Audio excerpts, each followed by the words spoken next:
আমার গায়ে তুই হাত দিয়েছিস রাজু, আমি তোকে ছাড়বো না। এর খেসারত তোকে দিতেই হবে। আমির বাচ্চা, কুত্তার বাচ্চা! ওই শয়তানটা আমার ইজ্জতের উপর হাত দিয়েছিল, ওকে আরো মারলি না কেন? ওই কুত্তাটা তো ঝুমাকে নষ্ট করতে চেয়েছিল, ওকে ছেড়ে দিলি কেন? ছেড়ে দিলি কেন? ঝুমা, যা বাড়ি যা, যা।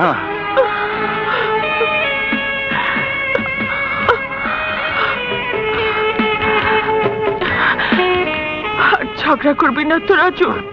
না, তুই আর কানা বগা না, তুই আমার প্রাণের সখা। আজ থেকে তুই আর পেঁচামুখী না, তুই আমার চন্দ্রমুখী।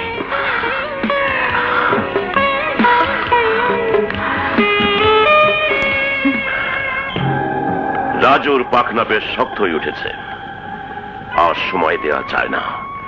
পাখনা দুটো এক্ষুনি কেটে দিতে হয়। মুন্সি, সর্দার ওসিকে খবর দাও। খবর দিতে হবে না স্যার, খবর দিতে হবে না, খবর দিতে হবে না, আমি নিজে এসে গেছি। হাড্ডির গন্ধে যেমন কুকুর ছোটে, তেমনি খবরের গন্ধ শোঁকাই যে আমার কাজ। শুনলাম কামরান সাহেবকে নাকি যেভাবে ক্যাকু করছে একেবারে মেরে ফাটিয়ে দিয়েছে।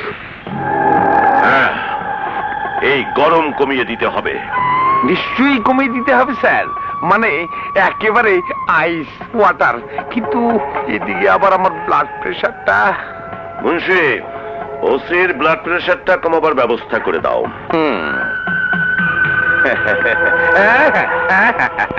নেমে গেল, নেমে গেল, ব্লাড প্রেশারটা নেমে গেল। হ্যাঁ, এখন বলুন কি করতে হবে? সেদিন রাজুর মা আমাকে আইন শেখাতে চেয়েছিল, এবার রাজুকে দিয়ে ওর মা কি ভালো করে আসল আইনটা শিখিয়ে দাও। গরম আলী, গরম আলী,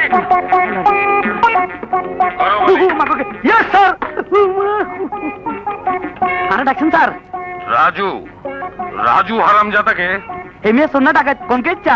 বিশৃঙ্খলা সৃষ্টিকারী, গ্রামের শান্তি ভঙ্গকারী, দাঙ্গাবাজ মাস্তান জোয়ারদারের নিরীহ ভাইটাকে মেরেছে। ও মা গো, এতের কলজার হাড়া কত বড় রে! একবারে বল্লার বাসার ভিতরে আট ঢুকাই, বিমরুলের বাসার ভিতরে ঠ্যাং ঢুকাই দিছে। এই মুহূর্তে ওই হারামজাদাকে গ্রেফতার করতে হবে, জোয়ারদারের ভাই বলে কথা। এই সামান্য অজ্ঞা আসামি ধরবেল্লাই এত ফেরেশান লাগে স্যার? আই তো মনে করছি মাফিয়া গ্রুপের কোন বড় লিডার ধরতে হইব। ডাকবে স্যার, তাইলে দেরি না করি চলেন স্যার, হকত করি যাই, বকত করি দৌড়ি, হেতের আতে বইরে বাঁধি, হেতে যা নিয়ে চালাইতো নোয়ারে হ্যান্তে করে দৌড়ে চলি আইম। চলেন স্যার, চলেন। দাই গেলে আবার খানা খারাপ হয়ে যায়। এসো, follow me. Sorry sir, follow me. Sorry sir. এই যে গিটগুলো দেখছিস, হ্যাঁ, সবাই না এখানে এসে মনের আশা পূরণ করার নিয়ত করে গিট বাঁধে। তাই? তাহলে আমার মনার পাশে আমিও একটা বাঁধবো। আচ্ছা, তুই বাঁধিস নি? হ্যাঁ, প্রতি বছর একটা করে বাঁধি, দেখবি। আয়,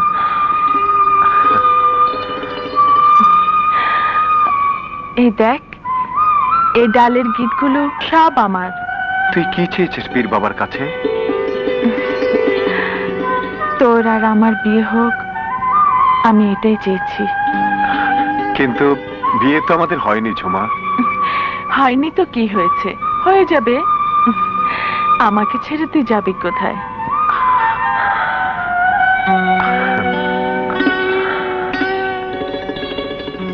এই মাজারের সামনে দাঁড়িয়ে কথা দিলাম, একদিন তোকে আমি বিয়ে করব। হ্যাঁ ঝুমা।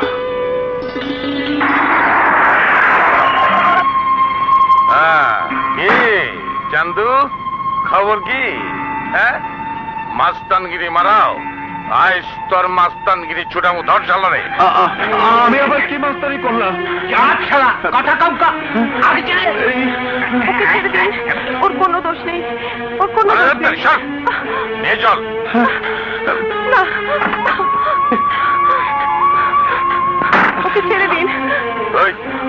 দোষ নেই। চলে তুই।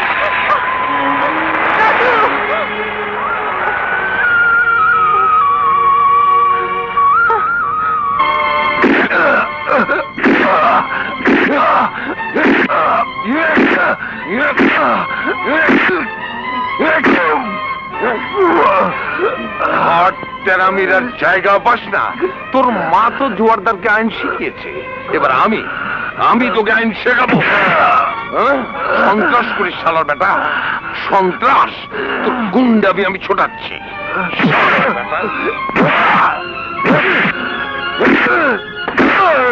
স্যার, রাজুর মা এসেছে। এই তোর মা এসছে।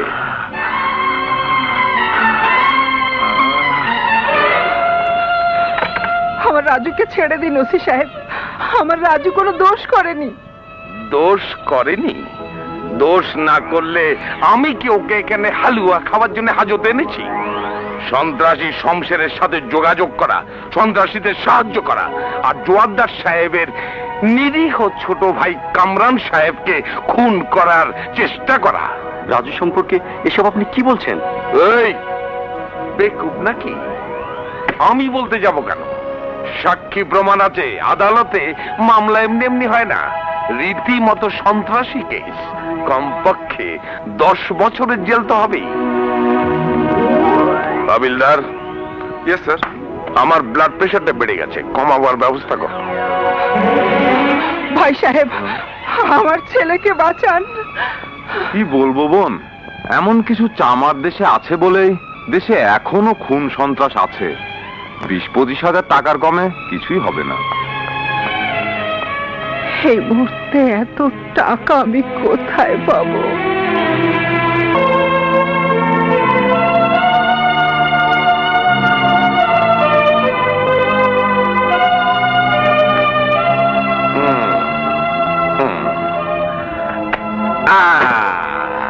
প্রেশারটা হালকা হয়ে গেল, কেসটাও হালকা হয়ে গেল। মনে করুন রাজু ছাড়া পেয়ে গেছে।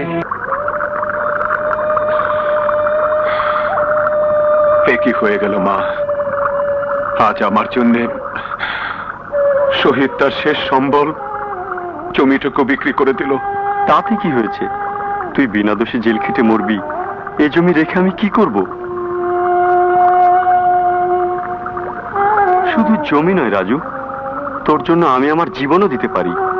জীবন দেবার আগে জীবন বাঁধার ব্যবস্থা করো মা, আর দেরি নয়। হ্যাঁ, আমাকে তাড়াতে পারলেই তো তোমার নিজের পথ পরিষ্কার হয়।